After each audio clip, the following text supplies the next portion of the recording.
السلام علیکم ورحمۃ اللہ وبرکاتہ۔ Begum Qamarunnisa girls high school and junior college Sholapur کے جغرافی ای لرننگ کلاس میں آپ تمام طلباء و طالبات، ساتھی اساتذہ، سرپرست حضرات اور دیگر ناظرین کا میں دل کی عمیق گہرائیوں سے خیر مقدم کرتا ہوں۔ ویلکم طلباء و طالبات، پچھلے ویڈیو میں ہم 11ویں جماعت کی جغرافیہ کی کتاب کا کنٹینٹ یا فہرست دیکھے ہوئے ہیں۔ آج ہم ٹاپک نمبر فرسٹ ارتھ مومنٹ کی شروعات کریں گے۔ تو چلیے طلباء و طالبات، جغرافیہ کا پہلا ٹاپک ارتھ مومنٹس، زمینی حرکات کی شروعات کریں گے۔ سب سے پہلے لیٹس ریکال، ذرا یاد کیجئے۔ اسکرین پر آپ کو 4 مختلف تصاویر دیے گئے ہیں۔ اس کا آپ کو بغور مشاہدہ کرنا ہے اور پوچھے گئے سوالات کے جوابات دینا ہے۔ تو دیکھیں گے ہم کون کون سے سوالات پوچھے گئے ہیں۔ شکل نمبر 1.1 میں دی گئی مختلف تصاویر کا بغور مطالعہ کیجیے اور دیے گئے سوالات کے متعلق اپنے کلاس میں بحث کیجیے۔ نمبر 1، تصویر نمبر 1 میں دکھائی گئی گری ہوئی عمارت کے گرنے کی کیا وجہ ہو سکتی ہے؟ تصویر نمبر 1 میں گری ہوئی عمارت کی وجہ شدید قسم کا زلزلہ ہو سکتی ہے۔ تصویر نمبر 2 میں کون سا واقعہ بتایا گیا ہے؟ اس واقعے کے اطراف میں کیا اثرات ہوئے ہوں گے؟ تصویر نمبر 2 میں آتش فشاں کا واقعہ بتایا گیا ہے۔ اس کی وجہ سے درجہ حرارت بڑھا ہوا دکھائی دے رہا ہے۔ ہوا میں دھوئیں اور راکھ کے غبار نظر آ رہے ہیں اور لاوا بہتا ہوا نظر آ رہا ہے، جس کی وجہ سے نباتات اور حیوانات کا نقصان ہوا ہوگا۔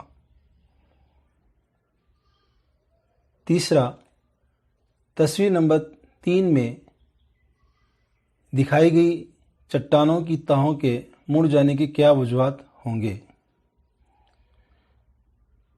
تصویر میں بتائے گئے چٹانوں کی تہوں کے مڑنے کی وجہ دباؤ کی شدید قوت کے اثرات کی وجہ سے چٹانوں کی پرتیں مڑ جاتی ہیں۔ تصویر نمبر 4 میں زمین کی بلندی میں فرق ہونے کے کیا وجوہات ہو سکتے ہیں؟ وادی کی دیوار کس وجہ سے تیز ڈھلوان والی بنی ہوئی ہوگی؟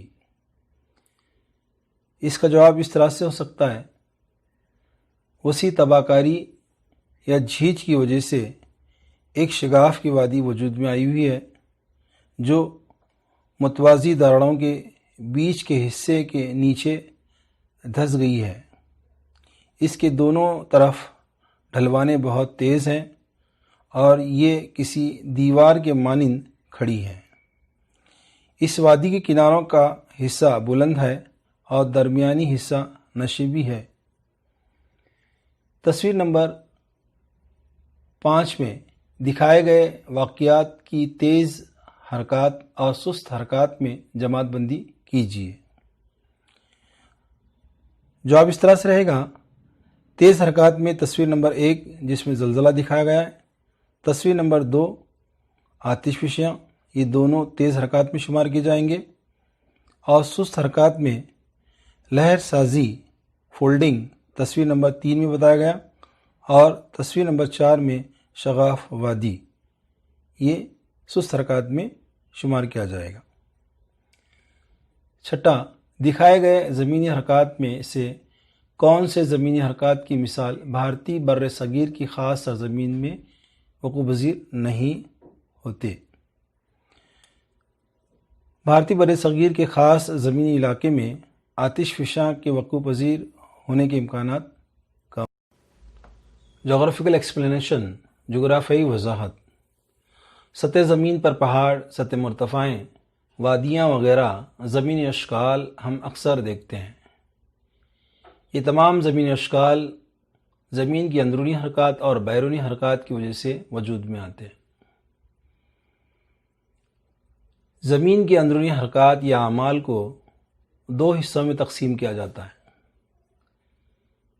سلو مومنٹ، سست حرکات، سیکنڈ سڈن مومنٹ، تیز حرکات۔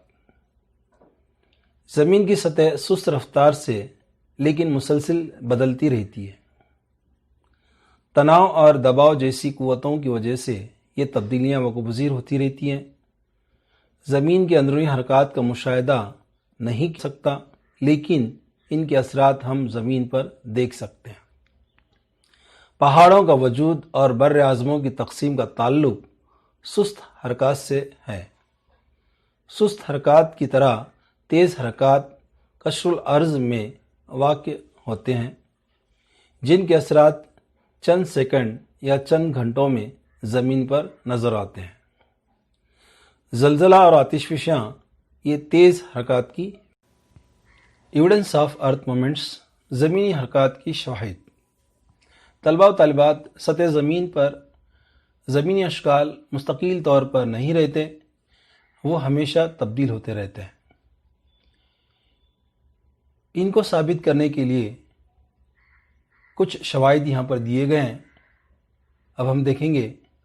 نمبر 1، 2004 کی عظیم سونامی موجوں کے بعد جزیرے سماترا کے ساحل کی بلندی میں کچھ سینٹی میٹر اضافہ ہوا۔ نمبر 2، کوہ ہمالیہ کے 3 پہاڑی سلسلوں شیوالک، وسطی ہمالیہ اور ہمالیہ اکبر کا وجود میں آنا۔ نمبر 3، مقامی ملاح کی گواہی کے مطابق 1963 میں سمندری تہہ میں آتش فشاں کے پھٹنے سے آئس لینڈ کے قریب ایک نئے جزیرے کا ابھرنا۔ نمبر 4، سونامی کے بعد بعض جزائر مثلاً میگا بورڈ جزیرے کا سمندر میں ڈوب جانا۔ نمبر 5، ممبئی کے جنوب مشرقی ساحل پر مجگاؤں ڈاک کے قریب منگرو کے جنگلات کا غرقیاب ہو جانا یا ڈوب جانا۔ آج بھی ان درختوں کے تنے گہرائیوں میں پائے جاتے ہیں۔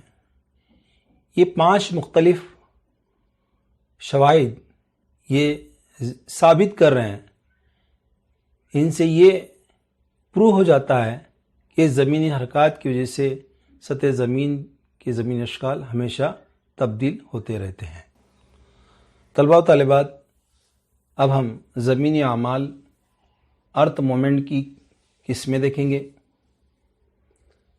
اس کو 2 حصوں میں تقسیم کیا گیا ہے: انٹرنل مومنٹ، اندرونی حرکات، اور دوسرا ایکسٹرنل مومنٹ، بیرونی حرکات۔ انٹرنل مومنٹ کو اور مزید 2 حصوں میں تقسیم کیا گیا ہے: سلو مومنٹ، سست حرکات، دوسرا سڈن مومنٹ، تیز حرکات۔ سلو مومنٹ، سست حرکات کو مزید 2 حصوں میں تقسیم کیا گیا ہے: ورٹیکل مومنٹ، اپروجینک مومنٹ، عمودی حرکات۔ نمبر دوسرا اوروجینک مومنٹ، افقی حرکات، یا ورٹیکل مومنٹس اس کو کہیں گے۔ ورٹیکل مومنٹس یا افقی حرکات کو مزید 2 حصوں میں تقسیم کیا گیا ہے: ٹینشنل فورسز، کمپریشنل فورسز، تناؤ کی قوتیں اور دباؤ کی قوتیں۔ تیز حرکات سڈن مومنٹ کو 2 حصوں میں تقسیم کیا گیا: زلزلے اور آتش فشاں، ارتھ-کویکس، وولکینوز۔